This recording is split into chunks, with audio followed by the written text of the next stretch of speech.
मित्रों नमस्कार। आज मैं आपका मित्र रिटायर्ड जज अशोक शर्मा ऐसी कुछ धाराएं जो सीआरपीसी में दी गई हैं जिनमें भी पूरा ट्रायल प्रोसीजर न फॉलो करते हुए उन धाराओं के अंतर्गत मजिस्ट्रेट को यह अधिकार दिया गया है कि वो केस को वहीं समाप्त कर सकता है।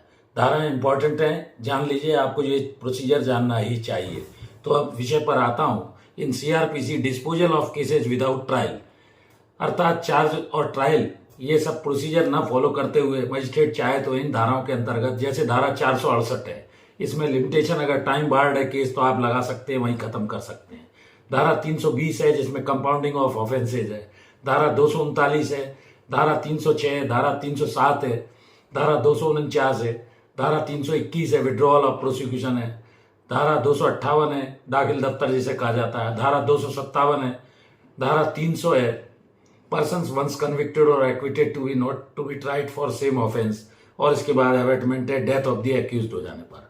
तो नॉर्मल ट्रायल जो प्रोसीजर है उसमें मजिस्ट्रेट कॉग्निजेंस लेता है, चार्ज लगाता है, पूरी ट्रायल होती है। उसका परिणाम ये होता है, कई बार बीच में जैसे चार्ज बहस की समय चार्ज अगर फ्रेम होने लायक सब्सटेंस नहीं है, मटेरियल ऑन रिकॉर्ड नहीं है, डॉक्यूमेंट्स नहीं है, तो डिस्चार्ज मजिस्ट्रेट कर सकता है। या पूरी ट्रायल होने के बाद एक्विटल या कन्विक्शन होता है, या तो सजा होगी अभियुक्त को या उसे बरी कर दिया जाएगा। तो trial before a court of session, चार तरह की जो प्रोसीजर है।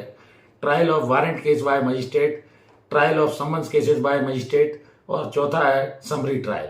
अब ये धारा 468 है, इसमें क्रिमिनल प्रोसीडिंग्स को अगर मजिस्ट्रेट को ऐसा लगता है कि बार्ड बाय लिमिटेशन टाइम से बार्ड केस पेश किया गया है बिना ट्रायल, वो चाहे तो उसको ऑब्जेक्शन आने पर डिस्पोज ऑफ केस को उसी स्टेज पर कर सकता है।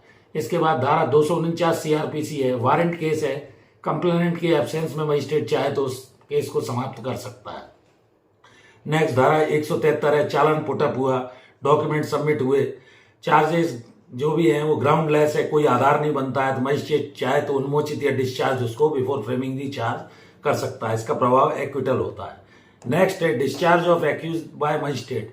धारा 227, 239 और 245 सीआरपीसी में भी ये प्रोविजन दिए गए हैं।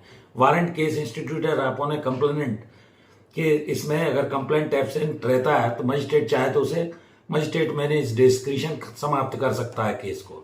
इसके बाद है एट एनी टाइम कि कभी भी before the charge has been framed, उसके पहले धारा 306 और 307 सीआरपीसी में दिया गया है कि क्रिमिनल प्रोसीडिंग्स जो हैं against the accused came into an end. 306 और 306 में पार्डन ले लेने पर वो उस चाहे तो एक्यूज्ड के मामले को समाप्त कर सकता है।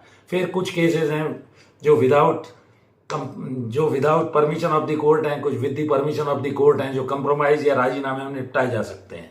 तो ये इंपॉर्टेंट प्रोविजन सेक्शन 320 सीआरपीसी में दिया गया है। इसके अलावा धारा 268 है जिसे दाखिल दफ्तर कहा जाता है। समन्स केस या पुलिस रिपोर्ट पर मजिस्ट्रेट किसी भी प्रोसीडिंग को चाहे तो अपने डिस्क्रिशन से उसी स्टेज पर समाप्त कर सकता है। इसके बाद धारा 300 सीआरपीसी है, पर्सन्स वंस कन्विक्टेड और acquitted not to be tried for same offence. एक मामले में एक बार निर्णय हो जाने पर उसी मामले को बार बार ट्रायल नहीं किया जाएगा। इसका कॉन्स्टिट्यूशन में भी प्रोविजन दिया गया है। एक है धारा 257 CrPC, withdrawal by the complainant. Complainant case को समन्स केस है, ट्रायल के दौरान मजिस्ट्रेट से अगर आवेदन दिया जाता है, वो वापस लेना चाहता है, मजिस्ट्रेट उसको डिस्क्रिशन से परमिट कर सकता है। 321 मैंने जैसा बताया कि एपीपी या जीपी अगर जजमेंट नहीं हुआ है तो जजमेंट प्रोनाउंस होने के पहले उस ट्रायल को वापस ले सकते हैं। नेक्स्ट है एक्यूज्ड की डेथ हो जाने पर एबेटमेंट केस का समाप्त हो जाना। अभियुक्त ही नहीं रहा तो किसके विरुद्ध कार्यवाही चलेगी, और धारा 321 में विड्रॉल हो सकता है। तो चार्जेस में और ट्रायल के बिना सीआरपीसी में डिस्पोजल ऑफ केसेस के बारे में मैंने ये सरल भाषा में आपको जानकारी दी। ये मजिस्ट्रेटों के भी काम की है, वकीलों के भी है, लीगल प्रोसीजर जानने वालों के लिए भी इंपॉर्टेंट जानकारी है। जुड़े रहिए, चैनल पैरामीटर ऑफ लॉ से। एक और अनुरोध, मेरी धर्मपत्नी श्रीमती अर्चना शर्मा का भी यूट्यूब पर चैनल है। मैं छोटे छोटे वीडियोस के माध्यम से नई नई जानकारियां आपको प्रतिदिन उपलब्ध करा रहा हूं। इस वीडियो में यहीं तक। हृदय से मैं आपका आभारी हूं। धन्यवाद, नमस्कार।